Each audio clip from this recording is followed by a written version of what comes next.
Kita kembali ke Swallowed Star. Pada bagian sebelumnya kita sudah melihat Luo Feng yang mesti mengalami kegagalan ketika pengen menciptakan klon ketiganya. Tapi nggak jadi masalah, karena setelah dia berpetualang di dunia 9 kegelapan sambil nyamar sebagai warga lokal, Luo Feng dapat kesempatan buat bertemu sama Lord 9 kegelapan yang izinin Luo Feng buat ngambil darah kaisar sebagai material untuk membuat klon ketiga dengan memberikan syarat tertentu. Lalu, bagaimanakah kelanjutan kisahnya? Tanpa berlama-lama lagi, langsung saja kita akan Lego.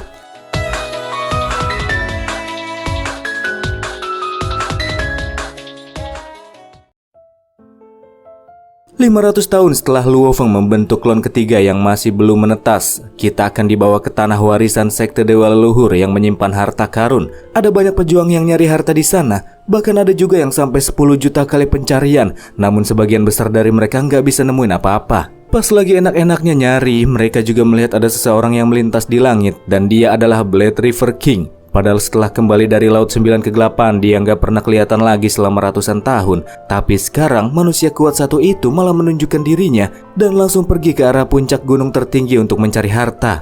Ada juga NPC pejuang aliansi perbatasan utara yang ngerasa kalau Blade River King punya ambisi yang sangat besar. Dia bertanya kepada Fei Jing, apakah Luo Feng bisa mendapatkan harta karun di sana?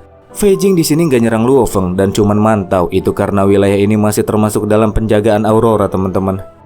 Luo Feng sendiri masih memerlukan waktu 100 tahun lebih untuk bisa menetaskan klon ketiganya. Ratusan tahun yang telah terlewati dihabiskan dengan pelatihan yang membuat Bang Condet sekarang telah mengalami peningkatan dalam pemahaman hukum ruang. Dan sebelum melakukan terobosan ke level immortal, dia akan coba dulu apakah sekarang dia bisa memicu harta karun yang disiapkan untuk pewaris tingkat Domain Master. Luo Feng yang telah naik ke puncak gunung langsung mulai melakukan pencarian.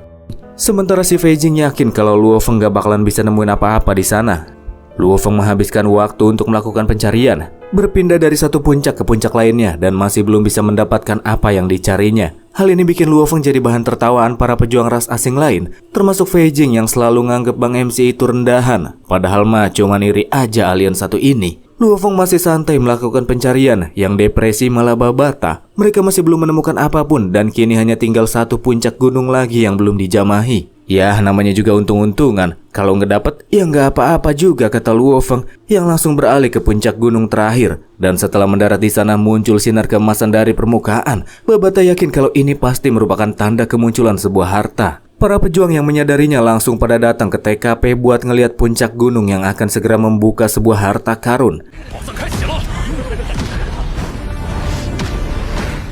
Fei Jing yang ngelihat yakin kalau harta tersebut pasti dipicu sama orang lain, bukan sama Blade River King. Selain Luo Feng, di gunung tersebut memang ada beberapa pejuang lain yang lagi nyari harta. Mereka pada yakin kalau mereka lah yang akan memperoleh hartanya. Harta karun yang muncul akan langsung auto diberikan kepada sang pemicu. Makanya tak lama kemudian dari langit Aurora juga ikut turun tangan, menyingkirkan para pejuang dari puncak gunung yang dianggap nggak berhak buat dapetin harta karunnya. Semuanya langsung disingkirin kecuali Blade River King. Kalau udah kayak gini sih, sangat jelas kalau Luo Feng udah ditentuin bakalan dapat hartanya.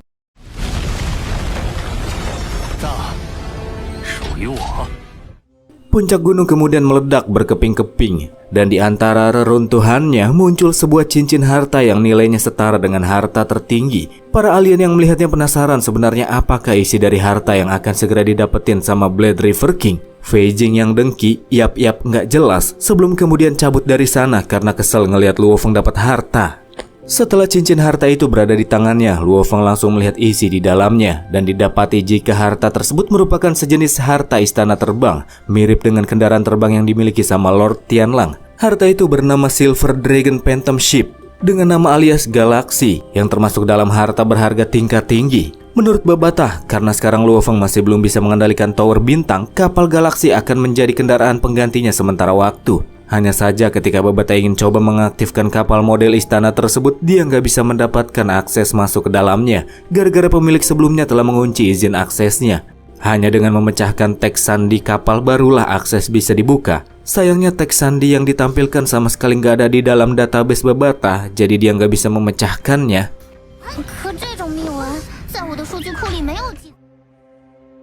Untuk mengurai teks sandi tersebut, pada akhirnya Luo Feng minta bantuan gurunya yang setelah dipecahkan muncul kalimat-kalimat utuh. Dan dari kalimat tersebut didapati jika pemilik kendaraan tersebut sebelumnya bernama Cheng Feng. Tuan Guru tahu kalau Cheng Feng ini merupakan salah satu dari 8 dewa binatang pada masa-masa awal dibentuknya sekte dewa leluhur. Cheng Feng ini berbeda sama para dewa binatang lain yang menjadi kuat setelah melakukan kultivasi. Karena sejak awal kelahirannya di alam semesta, dia telah menyatu dengan hukum asal dan menjadi dewa binatang. Sebagai dewa binatang dia memang sangat kuat, hanya saja makhluk yang terbentuk dari esensi alam semesta dan hebat dari lahir sepertinya, entah itu sisik, kulit, bulu, ataupun darah miliknya, semuanya memiliki efek ajaib. Di mata orang-orang kuat dia adalah harta yang sangat berharga. Ini sama kayak kristal darah yang Luo Feng pakai, itu juga ditinggalin sama dewa binatang bawaan lahir. Dari sini pasti kalian bisa menebak dong apa yang bakalan terjadi sama nasib si Cheng Feng itu. Ya, dewa binatang satu itu dibunuh oleh para pejuang kuat dan bagian-bagian tubuhnya diambilin sebagai harta material supaya bisa bikin seseorang jadi tambah kuat. Luo Feng gak nyangka, bahkan makhluk sekaliber itu saja gak bisa lepas dari hukum besi, di mana yang kuat akan memangsa yang lebih lemah. Kata Tuan Guru, hal itu juga berlaku bagi ras manusia. Makanya di sini Luo Feng yang dianggap sebagai pilar masa depan ras manusia. Kalau pengen benar-benar ngelindungin rasnya, dia mesti mastiin dulu kekuatannya sendiri. Sekarang Luo Feng memang hampir menyentuh ambang batas immortal, tapi menurut Tuan Guru sebelum itu sang murid mesti ningkatin gen kehidupannya terlebih dahulu. Dan setelah membentuk fondasi yang kuat, baru dah dia boleh nembus level yang lebih tinggi. Makanya di sini Tuan Guru juga ngasih darah dewa binatang buat Luo Feng. 1 tetes darah dewa binatang itu dikondensasikan dari 100 kristal darah. Jadi kalau dibandingin sama kristal darah, kekuatan darah dewa binatang akan jauh lebih mudah buat diserap dan bisa membawa tingkat gen kehidupan pejuang kuat manusia biasa sampai ke titik batas maksimalnya 100. Tuan Guru berharap dengan memanfaatkan darah dewa binatang yang dia beri, Luo Feng bisa menembus batas tingkat gen manusia dan melampauinya. Pas ngasih hormat kepada Tuan Guru, Luo Feng merasakan kalau klon ketiganya akan segera menetas. Telur emas dari klon ketiga Luo Feng ini kelihatan besar sekali, raksasa, dan diselimuti oleh energi hitam yang terus berotasi di sekelilingnya.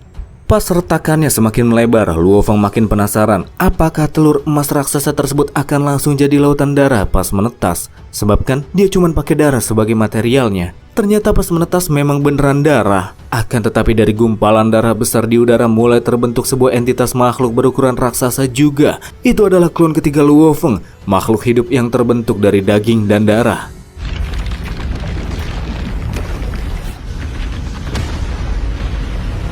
Dengan ukuran tubuhnya yang sangat jumbo, kekuatan tubuh dewa yang bisa tersimpan di dalam tubuhnya udah pasti bakalan sangat banyak. Dan jika mengingat hubungannya dengan Laut 9 Kegelapan, Babata ngasih saran kalau klon ketiga itu dinamain klon Laut 9 Kegelapan. Pakai Chinese-nya aja teman-teman biar lebih gampang, klon Youhai. Kini klon tanduk emas ketiga telah terbentuk. Dan mulai dari sinilah Luo Feng akan melihat di antara para petarung kuat di alam semesta apakah dia hanya akan menjadi pohon kecil yang lemah ataukah dia akan menjadi pohon raksasa yang paling kokoh.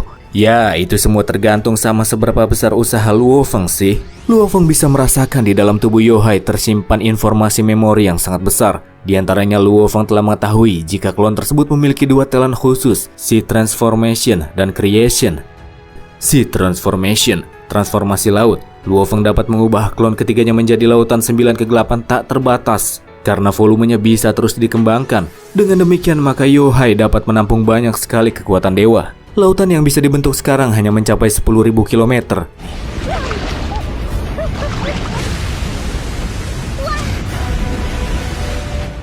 Dengan transformasi laut, Luo Feng jadi nggak bisa bergerak bebas seperti bentuk awalnya. Bahkan klon ketiganya akan kehilangan kemampuan bertarung. Tapi dalam mode tersebut, dia jadi bisa mengontrol ruang waktu di sekitarnya dalam batas tertentu.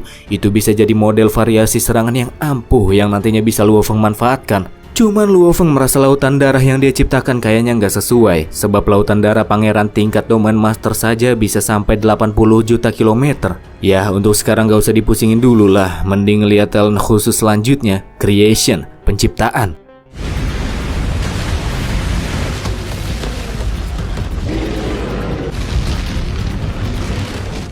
Dengan memurnikan energi dari Laut 9 Kegelapan tak terbatas dan mengkombinasikannya dengan gen kehidupan, Luo Feng mampu menciptakan kehidupan lain. Setelah Luo Feng melihat makhluk berkaki 4 yang bisa diciptakan dari talent penciptaannya, dia jadi sadar kalau dia tuh sebenarnya bisa ciptain subklon dari Laut 9 Kegelapan.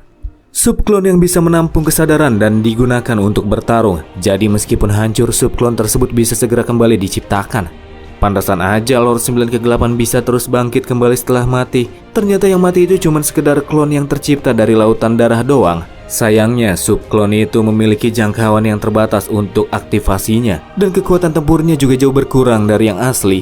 Untuk sekarang Luo Feng masih belum bisa menyelesaikan masalah tersebut, jadi dia akan memfokuskan diri dulu untuk meningkatkan gen kehidupannya. Selain klon Mosa yang merupakan tipe makhluk energi, 3 tubuh lainnya masih memiliki ruang untuk meningkatkan gen kehidupan. Setelah meningkatkan gen ketiganya sampai melampaui batasan, barulah Luo Feng bakalan tenang buat naik level immortal. Artinya fondasi yang ia bangun sudah sangat kokoh. Sambil ngeluarin kristal darah, Luo Feng mau ngeliat sampai di mana sih batasan tingkat gen kehidupan makhluk alam semesta itu. Klon Yohai, meskipun merupakan makhluk hidup spesial, tapi dia juga terbentuk dari daging dan darah. Luo Feng yakin klon ketiganya itu juga bisa mempelajari kitab 9 kekacauan untuk meningkatkan gennya. Sedangkan untuk tubuh manusia dan tubuh behemoth, Luo Feng masih harus menggunakan kristal darah. Di saat itulah, keduanya langsung menyerap kristal darah sampai menghabiskan banyak waktu.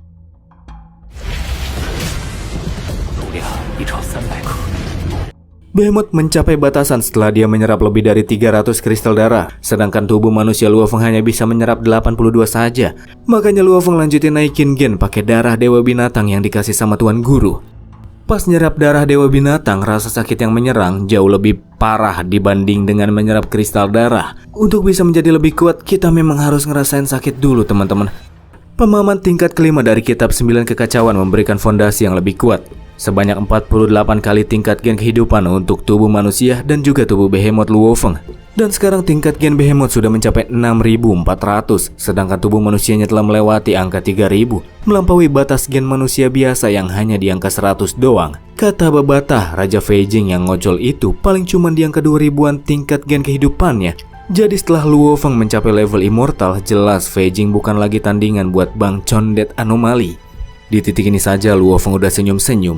Belum lagi pas dia ngeliat tingkat gen kehidupan Yohai yang terus mengalami peningkatan dengan cepat, bersama dengan ukuran tubuhnya yang makin menjadi besar, 3.600 kali. Ningkat 2 kali lipat jadi 7.200 kali. Cuma dengan pemahaman kitab 9 kekacauan, tingkat gen kehidupan Yohai sekarang bahkan telah melampaui behemoth, dan itu terus meningkat sampai ke angka 10.000 dan masih terus mengalami peningkatan.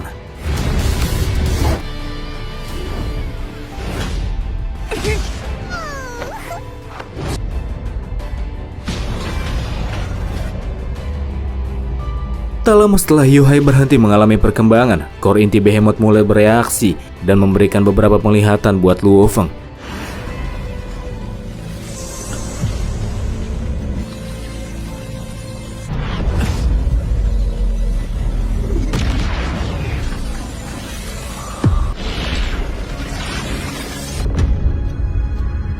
Saat itu Bang MC sadar jika core-nya telah mengalami transformasi. Bersama dengan itu kesadarannya juga telah memperoleh pesan memori baru yang berisikan sebuah teknik rahasia bakat milik Yohai. Teknik bakat rahasia bernama I Am The Universe. Yang begitu digunakan, maka tubuh dewa akan berubah menjadi alam semesta berukuran mini, dan musuh yang terjebak di dalamnya akan mengalami pengurangan kekuatan, sementara kekuatan Luo Feng jadi bertambah. Dan jika alam semesta mini itu diledakkan, kekuatannya bahkan akan setara sama ledakan alam semesta dan mampu melenyapkan musuh dalam waktu singkat. Gile, Babata aja yang udah banyak keliling sama Huyanbo di masa lalu nggak bisa bayangin kekuatan ledakan seperti itu. Cuman masalahnya, teknik rahasia tersebut akan sangat menguras banyak tenaga. Kalau pakai kekuatan dewa milik tubuh manusia dan behemoth saja nggak cukup buat aktifin 1 kali ledakan. Kalau pakai tubuh Yohai yang kekuatan dewanya paling melimpah, itu juga akan habis terbakar setelah digunakan 10 kali.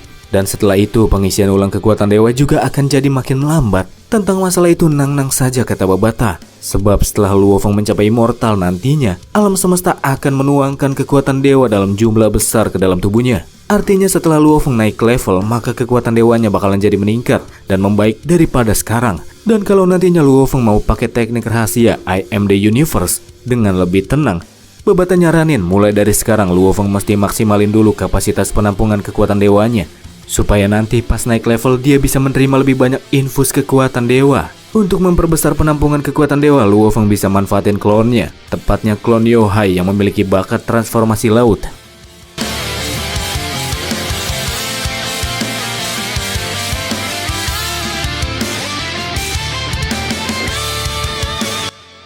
Dan itulah ending dari serial Swallow Star kali ini yang begitu raksasa. Terima kasih buat teman-teman yang udah nonton sampai menit terakhir dan bye.